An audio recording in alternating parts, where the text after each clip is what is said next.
அதிமுக போட்ட பிச்சையில தான் 4 BJP MLA இருக்கிறாங்கன்னு சொல்லிட்டு முன்னாள் அமைச்சர் ஜெயக்குமார் சொல்லியிருக்கிறார். அதை எப்படி பார்க்கணும்? அதுக்கு எங்களுடைய மாநில தலைவர் தெளிவாக சொல்லியிருக்கிறார். எங்களுடைய மாநில தலைவருடைய கூற்றுப்படி மாநில தலைவர் என்ன சொல்லியிருக்கிறார் என்பது உங்களுக்கு எல்லாம் தெரியும். நாங்கள் தான் அவர்களுக்கு அரசியல், அதாவது எதிர்க்கட்சி அந்தஸ்தை கொடுத்துருக்கோம். அதான் எங்கள் மாநில தலைவர் ரொம்ப தெளிவாக சொல்லியிருக்காரு. கூட்டணி பாருங்க, கூட்டணின்னா கொடுக்கல் வாங்கல். அப்போ அவங்க எங்களுடைய வாக்குகள் மாநிலம் முழுவதும் வாங்கியிருக்கிறார்கள். எங்களுடைய வாக்குகளால் தான் இன்னைக்கு எதிர்கட்சி அளவுக்கு அந்தஸ்துக்கு வந்திருக்கிறார்கள்.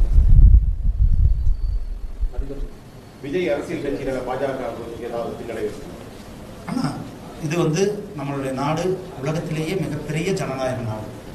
நம்ம நாட்டில் யார் வேண்டுமென்றாலும் கட்சி ஆரம்பிக்கலாம்.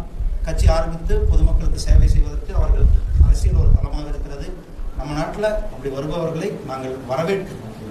அந்த அரசியல் நகர்வுகள்லாம் எப்படி இருக்குது விஜயனுடைய அரசியல் நகர்வு? இது நான் ஜோசியம் சொல்ல முடியாது. இன்னைக்கு தான் ஒரு கட்சிக்குடிய ஆரம்பிச்சிருக்கிறார், கட்சிக்குடிய வெளியிட்டிருக்கிறார். அவர் இன்னும் பொதுமக்கள் வழியில் வரும்பொழுது தான் அவரை பற்றி இன்றைக்கு வந்திருக்கிறார். அவர்களை வரவேற்பு. அந்த வரவேற்புல அண்ணா இருக்காங்க, எம்ஜிஆர் இருக்காங்க.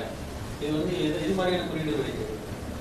ஆனால் ஒரு கட்சி, ஒவ்வொரு கட்சிக்கும் ஒவ்வொரு கொள்கைகள் இருக்கிறது. ஒவ்வொரு கட்சிக்கும் அந்த கட்சியினுடைய கொள்கை கோட்பாடுகள். அதுபடி அவர் திரு விஜய் அவர்கள் அண்ணா அவர்களை வைத்திருக்கலாம், எம்ஜிஆர் அவர்களை வைத்திருக்கலாம். அது அவருடைய கட்சிகளினுடைய சம்பந்தப்பட்ட விஷயம்.